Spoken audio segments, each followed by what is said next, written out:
When you show it, Yeah. okay.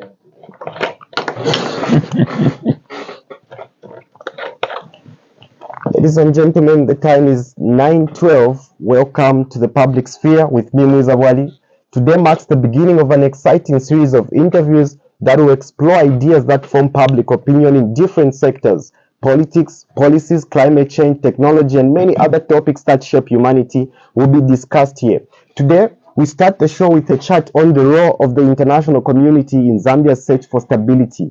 We all know that today's world is a globalized world, an interlinked system through which nothing happens without having implications for the rest of the world. In fact, political scientists have been searching seriously and exploring the possibility of global governance. To some, it is just a fantasy, while to others, it is reality. Zambia is greatly affected by global affairs. You can look at this from the perspective of debt aid, the war in Russia and Ukraine, the geopolitics involving the United States and China, or any other way you wish. The bottom line is no nation is an island. So, what is the role of the international community in Zambia's search for stability? To answer this question, I have with me in studio Dabwitso Zumani Phiri. Dabwitso is a political scientist. He studied in India at Ashoka University with a keen interest in comparative politics and data-driven electoral analysis. He is now the founder and executive director of Amini Center for Policy Research, and his organization is passionate about contributing to the development of social development and society through research and advocacy for policies that promote inclusive growth and sustainable development. Daliso, thank you for joining me on the public sphere. Thank you so much for having me, Muiza. I'm grateful. I'm happy that you could make it. First of all, you studied in India and spent some of your time with what many would say the best political scientists in the world, one of them being Etienne Smith. Tell me one thing that you think Zambia can learn about democracy from India. Thank you so much, Muiza, and I'm glad that you mentioned Professor Etienne Smith. He is actually one individual who really ignited my passion in politics and political science in particular. And he actually introduced me to the world of comparative politics with one simple analogy that in the world of political science, there is nothing like an exact answer. Every answer depends on the context in which you are looking at. And then, so the general answer for every question is that it depends. Back to your question about what Zambia can learn about the world in terms of democracy, you said? Okay, exactly. Okay. I think with the coming of the new government and of course, like you mentioned in your preamble, the world is now a global village.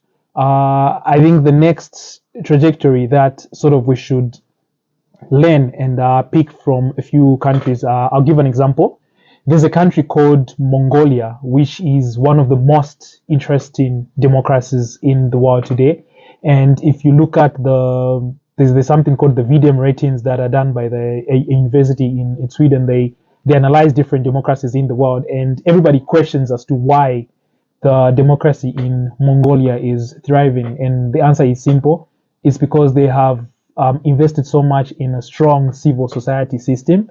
And I think which is a trajectory that we should take as a country, especially in Zambia. More often than not, when there's a change in government, the civil society, quote unquote, that had a vocal voice sort of dwindles down. And then that affects how checks and balances are offered by the current, like the government in power. And then, so what happens then is people with the civil society will only rise up towards maybe if the government has been elected for another tenure and things like that. So I think the most important aspect is we need to learn how to have a sustaining, strong civil society spectrum. Great. So we just had the Democratic Summit under the theme Free, Fair and Transparent Elections as the foundation for a democratic governance. And Zambia played a dignified role by co-hosting the summit. What is your view on how this will specifically lead to economic, social, and political stability in our country? Thanks. And unfortunately, I wasn't fortunate enough to attend the summit, but I followed the deliberations online religiously. And interesting theme, looking at how to hold free and fair elections and what's next for Zambia. I think two things come out. firstly, it's good for a developing country like Zambia when we are trusted to hold an event of that magnitude. And I mean, it's evident that nearly every nearly every person in the world would love to live in democracy. And then, but the question then comes in what then defines democracy. It should be a space where your voice and my voice are actually what sort of govern the country. And I think it's a unique opportunity, and the fact that we've been trusted to host an event of that magnitude, it's it's imperative for the government to look at opportunities that Zambia can sort of take away from that, because we gathered one of the best democracies in the world, which is the US. There were representatives from Costa Rica, Kenya, Netherlands, and these are key democracies. So I think the question is not what we expected. The question is, what is the government going to do after that? And then it shouldn't be only a summit where people take photos and then we're happy we've hosted, but then what is the ripple effect, and what opportunities is the government going to take advantage of? And secondly, I think the more important aspect, especially with a theme like that, is how then does the government ensure that each and every citizen's voice is heard? For example, we had the elections in 2021. The turnout was good, but I think one important community was left out, which is the diaspora community. So then, what initiatives is the government using to ensure that elections are held free and fair and everyone's voice is heard? Because experts that are living in the diaspora community contribute so much to the tax bracket of this country. So what then are we doing for them, for their voices also to be heard in the next coming elections? Great. I love that you mentioned two things in your answer: trust and the United States.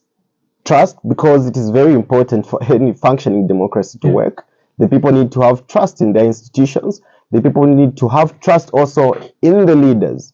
But also, that brings me to the next question, because after the summit, which was co-hosted by Zambia and the United States, the US has been making a very noticeable trend on our newsfeed, especially after the visit of that country's vice president to Zambia, Kamala Harris. To what extent, in your view, is this particular visit important for our country? I think one thing you should also notice is that she's actually she's not the first top government official from the United States that has visited Zambia in the last 2-3 years.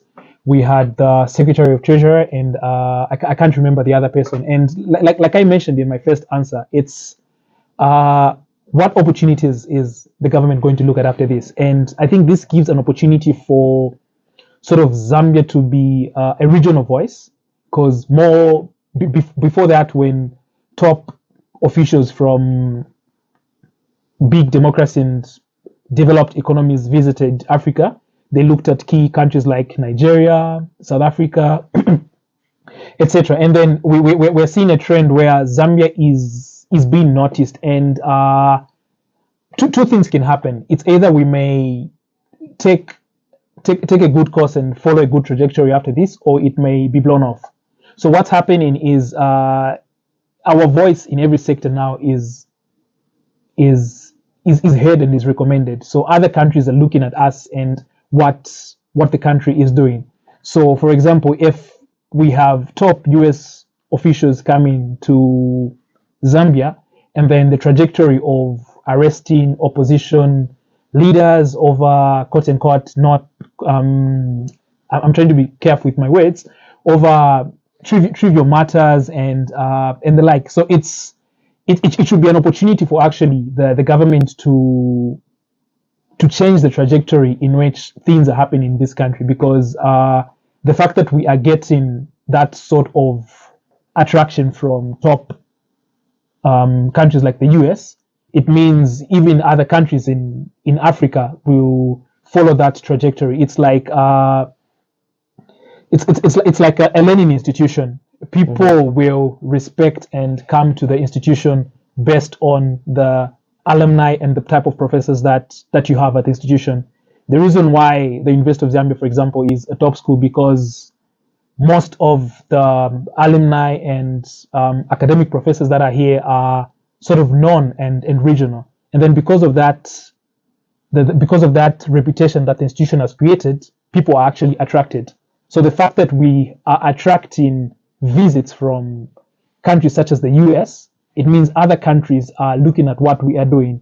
But then if what we are doing does not actually uphold the ethos of democracy where the people's voices can be heard, then we might actually miss the point and we will follow through. We will just go back to the not so good past that we've come from. I think I agree with you to some extent when you say Zambia is doing pretty much in terms of promoting democracy and showing greener pastures. And I specifically compare that to the rest of Africa. Just about yesterday, over 180 people were killed in Sudan over a conflict that is going on there between the government and another group in the country. And many people have also seemed to look down on Zimbabwe after the exposure of Mnangagwa's involvement in the gold mafia. And not so much to speak about Tanzania, who just recently got a new president, and many people are saying things are just as bad as before, or perhaps to some, even a little bit worse. But also, I would love to know, from your point of view, because while co-hosting the American Vice President at State House, President Hakainde Hichilema said, when he's in Washington, he's not against Beijing, and when he's in Beijing, he's not against Washington. The need to justify that makes me wonder, does the relationship between Zambia and the United States affect the relationship and the friendship between Zambia and China? Thanks. That's a good question. I think for a young democracy like Zambia, the path of non-alignment is essential in how we do our politics. It's actually against our own good if we pick a side when two superpowers are at conflict.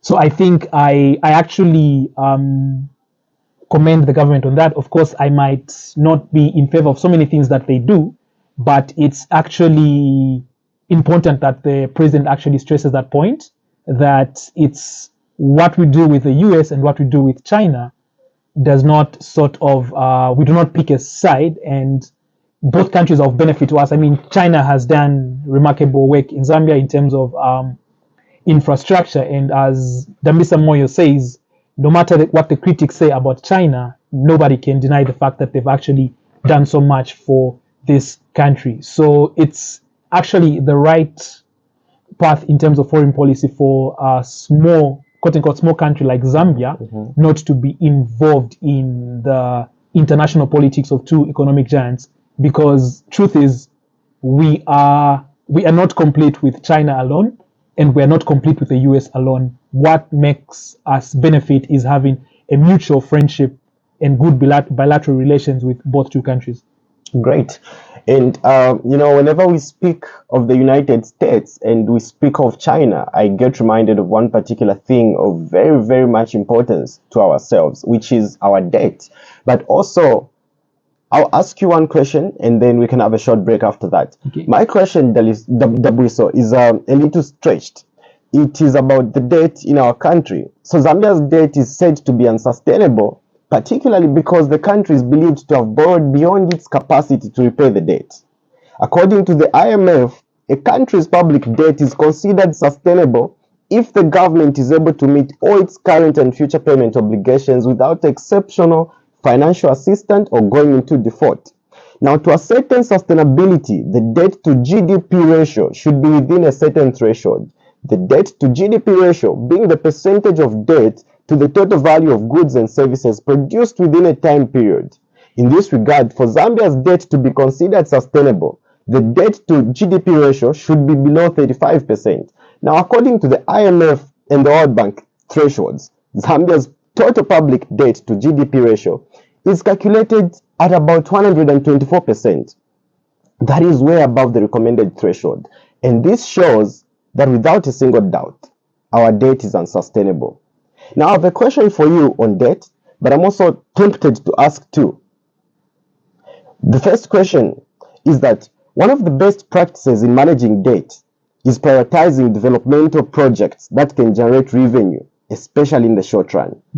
First question, do you see Zambia doing this? And second, considering our debt situation, what should be the priority of our foreign policy right now? Thanks. That's a very packed question. Yeah, of course. And We will go into it one by one. The first question is, perfect. do you see Zambia doing a lot of things that can generate income for the country in the short run? Thanks. I think I will answer the first question as I answer the second question. Great. So you said with the backdrop of Zambia's debt, which is not good, what should be the foreign policy priority for Zambia? Uh-huh. I think I will answer this question like this. Given that has to do with development, so the foreign policy should be economic diplomacy, and I believe which is sort of the trajectory which the current government has started, and I'll break it down into three things. Mm-hmm. So economic diplomacy, and the first priority should be interest with the lending institutions. That is a priority, and I think they have. I would recommend them. They've done so well now because the team from Finance Bank of Zambia was in Washington at the IMF talks recently. And then secondly, we need to look at how we can diversify the economy to attract more foreign FDI, foreign investments. And lastly, we need to ensure that Zambia is actually a region of, we've got confidence in the region that we are the bastion of economic diplomacy. And then this is the opportunity, like I said, we can get from hosting events of high magnitude. Then what confidence are we getting from the other countries that Zambia can actually be a leading voice? So I believe with economic diplomacy being a priority for Zambia's foreign policy in the next 5 years, the debt issue might be history. If my memory serves me well, that is actually one of the things that the UPND has put as top priority in their foreign policy of the manifesto of the UPND. Ladies and gentlemen, we'll go for a short break. I'll be back with you soon. So, because I look at the stories of young people that, against all odds, they were given an opportunity to study on full scholarships in Russia and Ukraine. I remember I was having a conversation with a colleague of mine who was studying medicine in Ukraine, and now they are sort of forced to complete their studies online. And these are just few among many stories. And because even now, what happens is people have sort of lost confidence in even going to countries in Eastern Europe to study. For all the good things that Russia may have done, unfortunately now the country is synonymous to war, and nobody likes being in a place filled with conflict. So the unfortunate and I think the most direct impact regarding the war is education opportunities for young people. Because one of the best moments in life is while you're in university is being in school with your colleagues, getting ready for graduation, and it's a place filled with so many memories that actually have a direct impact to what sort of life you're going to lead. So now imagine then one day you wake up, you are forced to go on a chartered plane, you come back to your country, and then you don't know what's next in terms of education. So I think the most and unfortunately lastful impact for many young people is the opportunities to learn. And I, like everyone else in the world, I look forward to a time when perhaps this conflict might end and both countries may continue to give education opportunities to young people in this country. Dabwitso, you studied from India. That was possible because of course, globalization and a good reception that you got from there. But I wonder, You mentioned that we should stay away from the elephants fight. But then, if there is no global peace, there are no more opportunities for people like you to study from universities like Ashoka University. So, my next question to you is that African countries accounted for nearly half of all abstentions of a UN General Assembly resolution that condemned Russia, supported Ukraine's territorial integrity, and called for peace. Now, officially, these African countries say their positions are not aligned with either Russia or Western-backed Ukraine. But this is a struggle for global peace. This is a struggle for a stable international system which allows people from Zambia to study from India, which allows people from even Ukraine to invest in Zambia. No nation is an island. We need one another.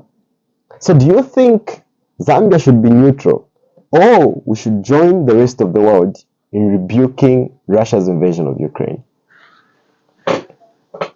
That's a very difficult question for me to answer, but I will still stick to the first answer that I gave. I think when global powers are fighting, the stance of non-alignment is the best form of what upcoming and young democracy, developing countries like Zambia should take. I think in a nutshell, that's the best answer I can give. Before I lose my thoughts, let me ask you, if you do not contribute to the struggle for the good, do you think you deserve to benefit from the benefits of the good things that come? For example, we stay quiet, we say it is okay for these 8,400 civilians in Ukraine to die, we keep quiet about that. But when there is global peace, people like you should still go abroad and study from Ukraine. Is that what you're telling me? Yeah, except your question is trying to lead me to give a certain answer, which I will not. For everything that's happening in the war in Ukraine, I am actually one of the many people that are hoping that it ends. And like I mentioned, it's sad that education opportunities for many young people have been sort of like ended, and they can't continue studying. Mm-hmm. But when it comes to the world of foreign policy and international relations, the language is different. True. The language is different, and for an rising democracy like Zambia, the stance of non-alignment is the best strategy which this government should take. The problem with picking a side is you will be forced to defend the side forever. God forbid, what happens if Ukraine does an uprising and they actually kill more people in Russia? What do we say then? Then we start defending the Russians, we start defending the Ukrainians. I think for setting the record and setting a path that Zambia's foreign policy should take, the stance of non-alignment is actually the best form that the government should take and should have taken. I understand, and I'm not going to coerce you into any more questions about the elephants fight, but maybe let's bring it a little bit closer to home. We have struggles right here in Africa. Conflict seems not to be ending. There's just so much instability, and even over 50 years of African countries getting their independence, we are still experiencing military coups. There is a war in South Sudan. People are dying, and these are all as a result of conflict propagated from within the society itself. Just what do you think can be done to lessen the level at which Africa keeps having internal civil conflicts? Thanks. I think it's simple. It's better governance, and then of course better governance. The interesting thing about elections in Africa and how the state of democracy is that whenever these things happen, something good happens out of it. Citizens become more informed. Governments are held more accountable. So it is actually sometimes a good turning point. And unfortunately, in a country's trajectory, when such things happen, because what then the end result becomes a more informed citizenship, and then we can only hope that the civil society then in the countries could be strong, so that they build stronger institutions. Ladies and gentlemen, I'm speaking to Dabwitso Zumani Phiri, and his insights are definitely thrilling. I'm glad that you could make it to the show.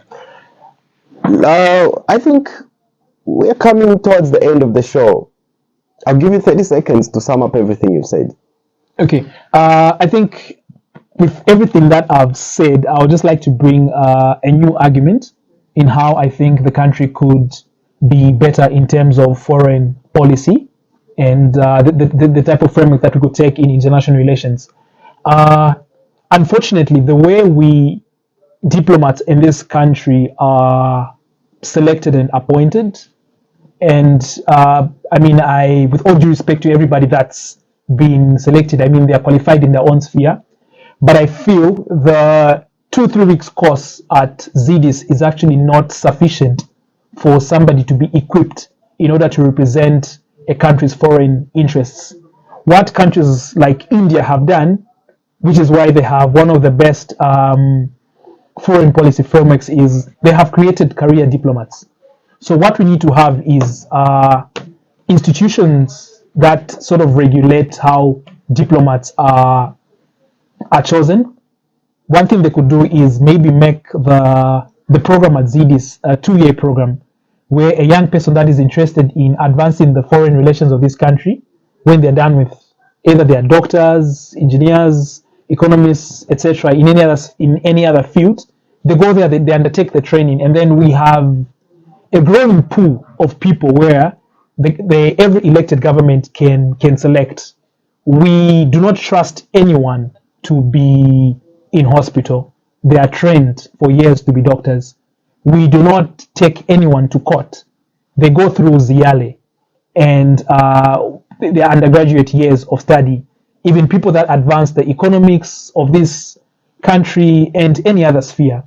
So why then should it be left an open check and only be awarded to people that have political loyalties to the government to represent the foreign interests of the country? Because the fact that we're in a global village, the voice that we take out there is important to the trajectory that the country is trying to take in terms of development. Thank you.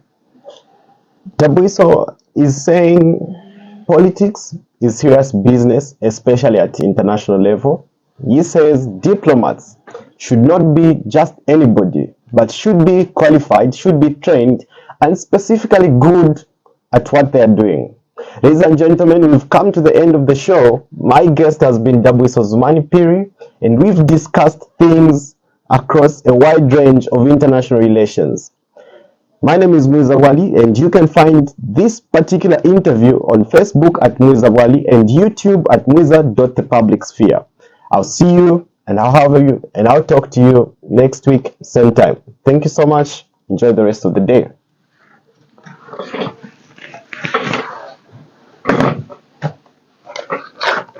I read and hear all that you say about me.